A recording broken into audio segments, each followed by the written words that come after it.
The biggest problem, let's see, what's the biggest problem in today's workplaces? That's kind of hard to say because it's very different depending upon who you're talking to and what environment that you're in. But I would say basically it's lack of clarity in accountabilities and the lack of rigorously managing outcomes and actions about things that have people's attention.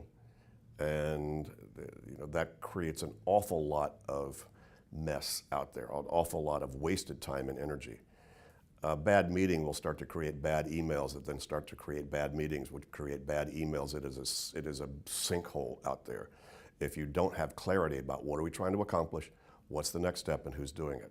So even just outcome and action, what are we trying to accomplish and what's the next action? We've seen whole cultures change when they just simply began to integrate those two ideas in their lexicon. You don't start meetings without going, well, wait a minute, what are we trying to accomplish by what time?